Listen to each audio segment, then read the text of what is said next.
Well, good morning and happy Easter. I'm glad you're here today as we celebrate a day that has symbolized life and new life for literally millions of people over thousands of years. And it is fascinating that we are still celebrating this day today. But I think it's more important than maybe ever that we look to Easter as a day of hope, as a day of peace, as a day of joy in the midst of what's going on right now. This week we also celebrated Good Friday, which hopefully you were a part of. And if you missed it, you can go back online and find our Good Friday service. Good Friday is the day that symbolizes Jesus' death, and it reminds us of the things he did before he went to the cross. And we had to do a different type of Good Friday service than we've ever done before this year. And it was all in our homes. We were all at different houses, but we tried to join together online and do that. And honestly, I thought it was beautiful. One of the things I love out of this season right now is that families, we kind of have to, for the first time maybe, pastor our own families. That we are all invested and involved in caring for how our kids and our spouses, our families take on this way of Jesus. And we actually have to do that ourselves now. We don't just take it to a church or take it to a pastor, but we take it to our houses and we do this in our own homes, which I think is phenomenal. And I love where that's going. And I hope that right now you're watching this with your family and that you guys get to dive into discussion after this teaching and maybe dissect it a little bit more and take it a step further. But on Good Friday, we all were in our homes and we were doing this separately. And so for me, it was really special because as a pastor, many times on Good Friday, I'm up front teaching or leading people through things. And my kids don't get to do all the activities with me there. And sometimes it's hard to be able to do both things. And so we got to celebrate by having a meal and having our communion around the table and then praying together and doing foot washing as a family. And it was really, really a beautiful experience. And actually, as we were doing this, it was a very moving experience. And my wife, Marie, she became emotional. Now, if you know Marie, Marie is a crier. She's known for crying. She has tear ducts that work and are maybe even overactive. And she constantly is known for being moved by beautiful things, by heartbreaking things, and both move her to tears very easily. Whether it's something that's just beautiful, like what happened on Good Friday, she'll find herself in tears, or whether it's heartbreaking, like some of the parts of Good Friday, she'll find herself in tears. Or if it's just a movie made by Pixar, she'll find herself in tears. It almost doesn't matter what it is. The stimuli may not matter as much, but the result will always be that she is in tears. And it's really something I love about her, that she's tenderhearted and she can do something that I can't, which is cry. She can do this willingly and freely, and it's really beautiful. But my kids, every time she does, they look at her like she's an alien. Like they just look at her like they're so confused as to why she's crying. Every movie we watch, they watch her more than they watch the movie to see if she's crying. They're like studying her face, seeing, is she gonna do it? Did she do it? Did she do it? Did she cry? It's like how you look at Carol Baskin's face, where you're like, did she do it? Did she do it? Did she do it?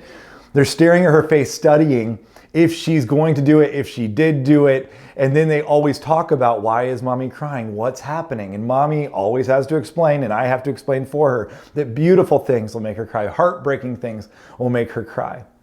And so we finished the service together, and she was in tears because the foot washing was really a beautiful moment for our family. And one that honestly, I will never forget. It was really just something that was so special for all of us. But afterwards, the kids went out to the yard and they were playing in our backyard. And Marie and I sat down on the couch together to just kind of debrief the night and how it went and talk about how moving it was and how beautiful it was. And while we were sitting on the couch just talking, suddenly Marie sits upright, and those spidey senses that moms have were like tingling. And she knew that one of her kids was crying. Like she just knew it. I could barely hear it. I was hardly aware. I had pretty much forgotten we had kids at that point. And she is hyper aware that one of our kids is crying. So our daughter Jane runs through the back door and comes in and looks panicked. And she says, Oliver got hurt. Now what she didn't mention is that she hurt Oliver, but Oliver got hurt. And Oliver's out in the backyard and he is sobbing. Now we have two very different kids. We have one that is very stoic and one that is very sensitive.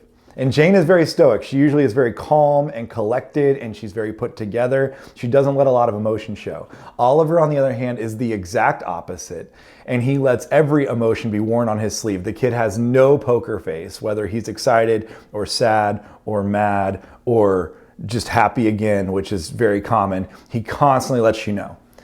And so he is out in the yard and he's bawling. And Jane's standing at the back door telling us about it. And so we go out to the yard and Oliver has a bloody nose. And Jane had accidentally run into him and his nose was bleeding. It wasn't that bad, but he let us know how bad it could be through all of his tears. And so he comes into the house and he's now sobbing. He's sitting with Marie and he's crying. And as he's letting this go, you can just see that he's been beaten up and his nose is a little bit swollen and he's in a lot of pain. And so now we've got Marie who's just finished crying, and we've got Oliver who is about to finish crying, and we all kind of turn and look at Jane. And Jane's sitting on the couch by herself, and you can see that something's bubbling up inside of her. That there's something just kind of right at the surface, and the stoicism that she's used to and this calm, collected, put together front that she's got on is about to crack. And she's about to cry. And we looked at her and we said, Jane, do you need to cry? And she said no, but it was very evident that she did. And so soon, Jane, who was the only one in the house who had not cried besides me, fully just betrays me and she starts crying. And now all three other people in my house have been in tears. And they look at me like I'm the crazy one because I have not cried. Oh, how the turntables. And they look at me because I'm heartless and I have no emotions, and they look at me like something's now wrong with me.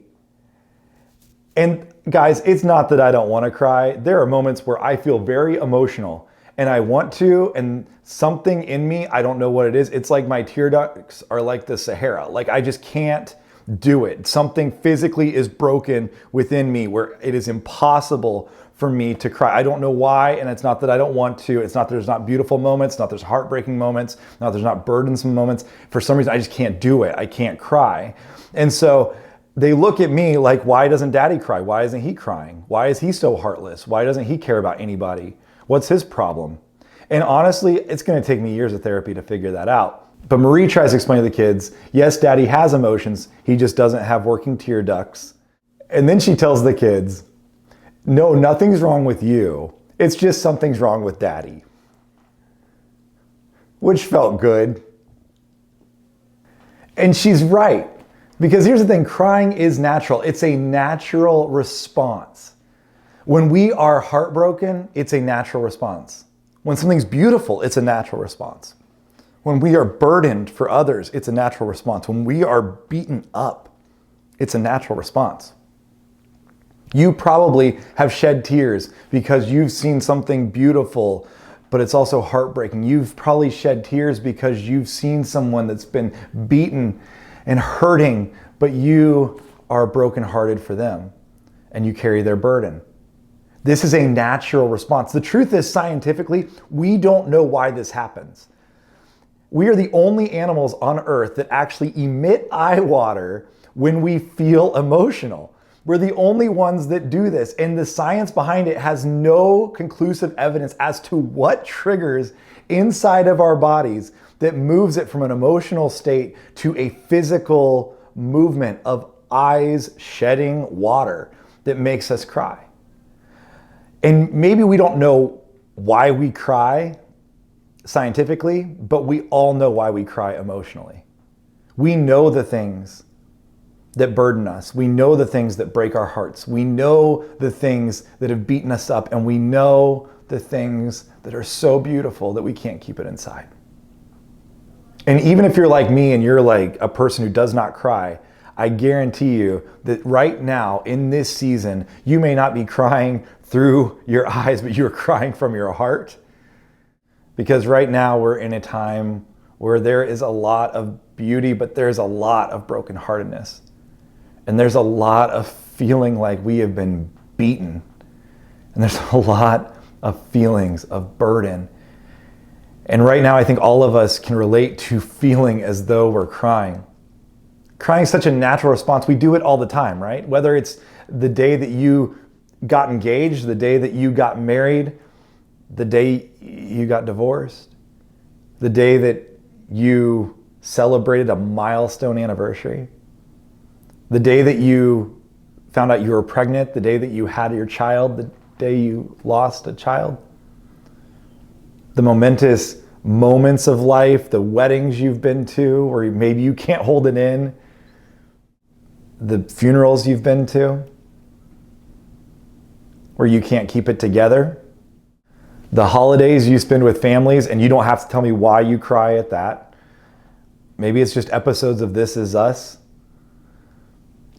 Something in us is emotionally designed to cry when we feel all of these things at once. And especially when we feel like we are burdened and beat down, and we feel as though we're heartbroken. And where there's something that's beautiful, but we just don't have it. We're not there right now, and we're somewhere else, and we feel this disappointment, and we feel this letdown emotionally, and it shows up in the way we cry. And in the Bible, on Easter Sunday, believe it or not, there are tears. There is crying that happens. And it happens for all of these reasons. All these things kind of bubble up at once, and they show up in the same place at the same time with the same person, and we see her crying. And so I want to look at this really quickly in John chapter 20, where it says this in John chapter 20, verse 15. This is Jesus speaking, and he says, "Woman," he said, "why are you crying? Why are you crying? Who is it you're looking for? Woman, why are you crying?"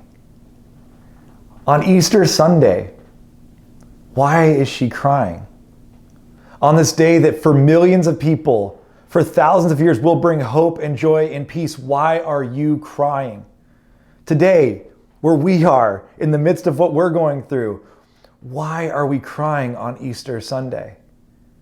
And I think we can look through this story and identify with this woman as to why we're crying and how we can still find hope and joy and peace in the midst of burden and heartbreak and being beaten. So if you back up to the beginning of John chapter 20, this is the resurrection morning. This is Easter morning. This is my favorite account of this, is the way John writes it. And he says this, "Early on the first day of the week, while it was still dark." We talked about that this morning at the 7 a.m. service. While it was still dark, Mary Magdalene went to the tomb and saw that the stone had been removed from the entrance. Now, this tomb was in a garden, and it was a tomb that had never been used before in this beautiful garden. And this tomb had never, ever been used.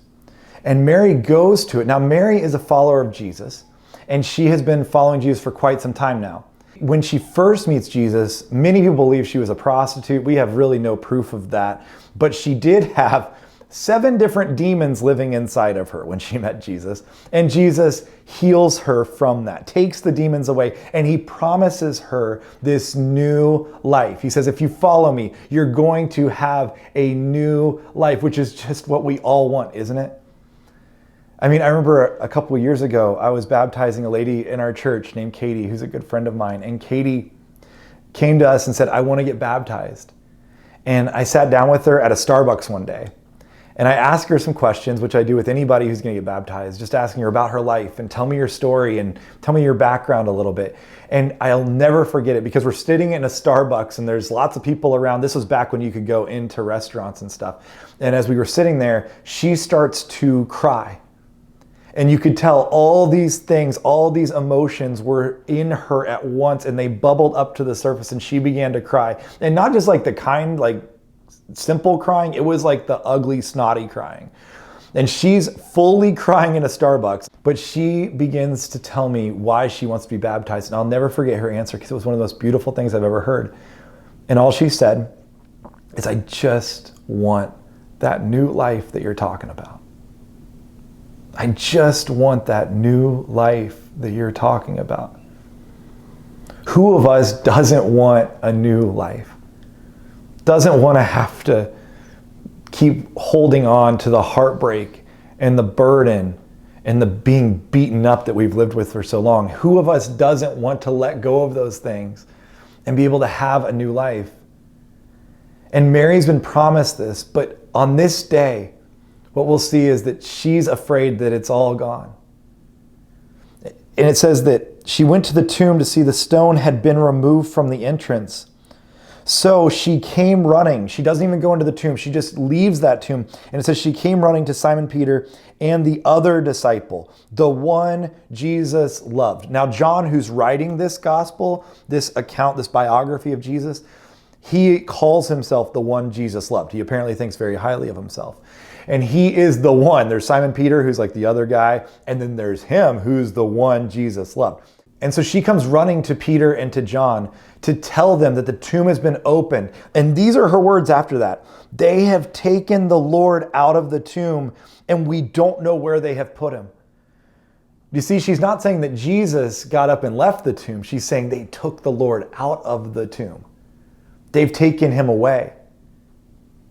And so it says that Peter and the other disciple, again, John himself, that they started to run towards the tomb. It says in verse 4, both were running, but the other disciple, the one Jesus loved, outran Peter. He's been on his Peloton game.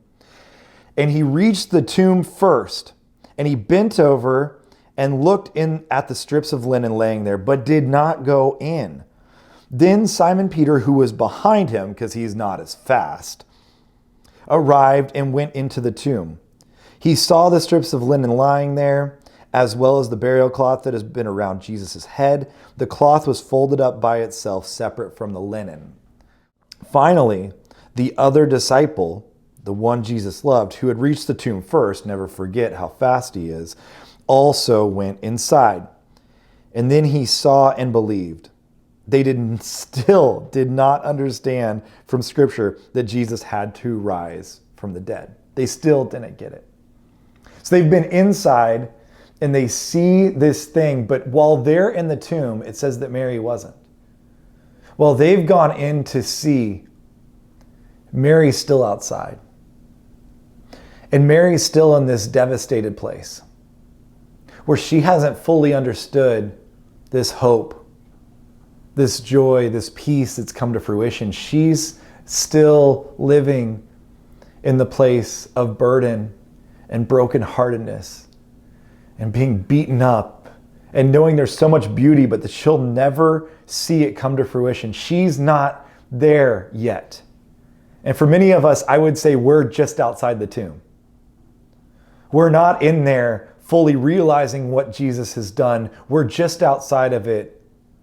And we're so close, yet so far away from the hope and the joy and the peace that Jesus offers.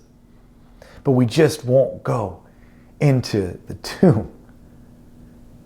Then the disciples went back to their homes, but Mary stood outside the tomb crying, just outside. And as she wept, she bent over to look into the tomb. And she saw two angels in white seated where Jesus' body had been, one at the head and the other at the foot. And they asked her, "Woman, why are you crying?" And she says, "They have taken my Lord away, and I don't know where they have put him." Now, often in the Bible, when somebody sees an angel, the first thing the angel says is, "Do not be afraid," because apparently everybody's terrified when they see an angel. It's not like a Roma Downey on Touched by an Angel situation where it's just something beautiful and gentle and kind. Apparently they're really scary looking. And Mary sees two angels in that tomb, and notice she doesn't even flinch. She's so brokenhearted. She's so beaten up. She's so burdened that she can't even be bothered to be scared, to be afraid. She just tells them, no, they've taken the Lord. I don't know where they've put him. All of my hopes, all of my dreams, they have been crushed. All of the expectations I had about this new life and what this could be, they're all gone. And she doesn't even care anymore. She's past the point of being concerned about it. And she just tells them flat out, I don't know where he is. But then in verse 14 it says, at this, she turned around, she turns to the outside of the tomb, and she saw Jesus standing there, but she did not realize that it was Jesus. How many times has this happened? How many times have you been brokenhearted and you've been looking for someone to go to? And my belief is that Jesus has been standing there the whole time, so close to you, and yet you haven't realized it was him. Jesus is standing there and he asks this question. He says, woman, he said, why are you crying? Now, if you ever have read the Da Vinci Code and you've heard that Jesus was married, this verse proves he was not, because this is not something a husband would ever ask his wife, because it never goes well. Like, hey, what's your problem? Why are you crying? Who is it you're looking for? And in this verse it says, thinking he was the gardener. Thinking he was the gardener. She said, sir, if you have carried him away, tell me where you have put him and I will get him. Now first let's start with what she says, because notice that she has given up all hope. This new life that Jesus was talking about has been dashed. This hope and joy and peace is over. The world has won again. And her experience has not met her expectation. This is where, for all of us, disappointment sets in. This is where frustrations come from. This is where often brokenness and burden and heartbrokenness comes from. It comes from a place of our expectations not meeting our experience. I remember the first time that we had moved to Clearwater and we had seen the Dolphin Tale movies. If you're not familiar with these, you should watch them, especially if you have kids. If you don't have kids, it might be weird, I don't know. But our kids love them. And there are these movies about a dolphin named Winter who loses her tail. And it's a beautiful story of how they fix her tail and they help her to learn to swim again. And she thrives even in spite of the circumstances she's in. And the movies have like Harry Connick Jr. and Ashley Judd and Morgan Freeman. And it's this movie about this beautiful aquarium where you can go right up and you can swim with dolphins and everything's going to be amazing. Now, I love the Clearwater Marine Aquarium and we are big fans of it. And my daughter has no bigger ambition in life than to be a volunteer there. She has literally told us that when she turns 14, which is the age you can volunteer at the aquarium, that morning she will wake up and she will have breakfast with us, but then she's going straight to the aquarium to start volunteering. So we get breakfast on her 14th birthday, but after that, apparently, the aquarium gets the rest of it. We love the place. But the first time we came to Clearwater and we went to the aquarium, we had seen one thing and we had our expectations very high because it was Hollywood. And suddenly we went and our experience was very different. It was not a big movie set of an aquarium. It was an outdoor aquarium in the middle of August that was burning hot and there was no air conditioning. And you couldn't go near the dolphins. In fact, that day, the dolphin exhibition was closed altogether. We saw 0 dolphins that day. And Morgan Freeman and Harry Connick Jr. and Ashley Judd, they weren't hanging out or anything. Again, it's changed a lot and it's great now. But when we first went, our experience did not meet our expectation. And so what we tried to do at that time was, when you have kids, you do this all the time. Instead of trying to help them raise their experience, what you do is you sometimes lower the expectations. And from there on, you try to kind of tell them just to manage their expectations. And maybe this won't be as great as you thought it was going to be. And maybe everything is going to be more disappointing. Maybe the next thing we go to, the next park, the next experience we have, the next thing we do, it won't be as good as you think, because that's just what you see on movies. That's just what you see on TV. That's just what you've been told. That's just the stories that are out there. Those aren't real. That's not real life. You don't get to experience that. And I think we've been told this when it comes to our real lives. We have been told this about new life. We have been told this about the resurrection of Jesus, that no, that sounds really good. It sounds really impressive. But at the end of the day, you've got to lower your expectations because that's not how the world really works. No, the world always wins. Death will always beat you. You will always be beaten and heartbroken and burdened. That's just the way the world works. And Mary's in this place where she has not raised her experience up. She has just lowered her expectations. Now she went from believing that there was going to be new life in Jesus, that Jesus was going to bring new life to all of us, to suddenly she's just hoping that he survives a crucifixion, to the place where she now sees him crucified, to the place where her expectations have gotten so low that all she wants is to see his dead body. She's given up on the expectations she once had, and she's trying to lower it now because of her experience, instead of raising her experience to meet the expectations. And we do this all the time, whether it's with our families, whether it's with our careers, whether it's with our relationships. We start to just fall into lowering our expectations instead of raising our experience. And the experience that she's looking for is right in front of her. And Jesus is standing right there. And he's talking to her face to face. The thing she's hoped for, the thing that she's believed in, the expectation she's had is coming true right in front of her eyes. Yet she can't see it because her experience has been so low that she's lowered her expectations to meet her experience. And we've done the same thing. We start to believe that the world will always win. But notice what it says. It says she thought, when she couldn't recognize him, it says she thought he was a gardener. Now, this is an interesting little point that I'll just make quickly, but in John hides like these, forgive the pun, Easter eggs throughout his book. He tries to give us these other glimpses of bigger picture stories that he's telling. And notice that Jesus was put in a new tomb in the middle of a garden. And now when he comes back, she believes he's a gardener. What happens at the very beginning of the Bible? When life is first created, when life is first formed, when mankind breathes its first breath, where are they? They're in a garden. And many scholars believe that right here, John is showing us that Jesus is doing what he said he would do, and that he's creating new life in this garden.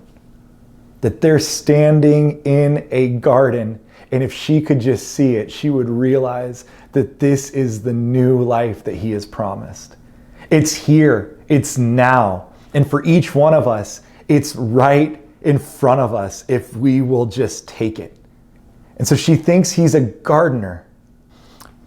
And then it says, he just calls her by name. In verse 16, he just calls her by name. It says, Jesus says to her, Mary. Nothing more than that. He calls her by name, and I believe today he's calling each one of us by name. He's calling us out of the burdens we're carrying. He's calling us out of the heartbrokenness that we have. He's calling us out of the beaten up feelings that we are holding on to. And he's saying, you. He says, Mary. And she turned toward him and cried out in Aramaic, Rabboni, which means teacher. And Jesus says to her these fascinating words, do not hold on to me, for I have not yet returned to the Father. Go instead to my brothers and tell them I am returning to my Father and your Father, to my God and your God. And Mary Magdalene went to the disciples with the news, I have seen the Lord. And she told them that he had said these things to her. Jesus tells her, do not hold on to me. Do not hold this new life just for yourself. Do not just stay here in this moment, but you need to carry this into the world around you who needs this new life so badly, who needs this hope and this joy and this peace, because right now they are burdened.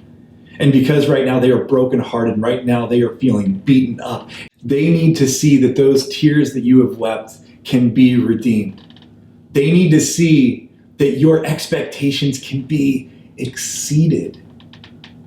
They need to see that there is new life in the midst of this one. That there's a world full of brokenness and burdenness, and there's a world full of being beaten up, but there is new life within it. Because if death can be defeated what else is there? If the grave can be conquered, what else is there? If you and I can have new life that starts today and goes into eternity, what else is there? What else is there to be burdened about? What else is there to be feeling beaten up about? What else is there to be brokenhearted about? And so today, wherever you're at, wherever you're sitting right now, wherever you're stuck in the middle of, whatever's going on outside of you and whatever's going on inside of you, may we be reminded that because death is defeated, because the grave has been conquered, because there is new life, and because of that new life, there's peace and joy and hope. So today, may those tears that you've cried because you're burdened, because you're brokenhearted, and because you're beaten up, may they be redeemed. May your expectations of this new life not just be met, but may they be exceeded. And may we be reminded that this death that tells us the world has won has been defeated. Jesus, we thank you for this day. We thank you for what it means for all of us. We thank you for what it's meant for the last 2,000 years to millions of people and what it means to us right now. We thank you for the new life that you've not just offered, not just promised, but that you've delivered to us. And for many of us today, God, we may be just so close yet so far away. We might be just on the outside of the tomb trying to look in. Would you draw us closer to yourself? Would you come closer to us and remind us that right now, while we might be feeling beaten up and burdened and brokenhearted, that you are here with us, that you love us in the midst of that, and that you want to redeem the tears that we have cried, that you want to exceed our expectations of this new life, and that you want to show us that the world doesn't always win, it doesn't beat us down, but you have defeated death, and therefore we have all been redeemed through you. That there's more to this life than we could ever imagine because of what you've done. So for those of us that feel far from you today, God, I pray that you would draw us close. For those of us that have had a conversation with you in years, I pray that we would begin a conversation with you again today on this Easter. For those of us that have not changed our lives to follow you, I pray that we would radically change our lives to follow you from this point forward, that you would show us what that new life looks like, that you would show us how you will exceed our expectations, and that you will show us what it looks like to not be afraid of anything that this world has to offer because you've defeated death. I pray these things in your name. Amen.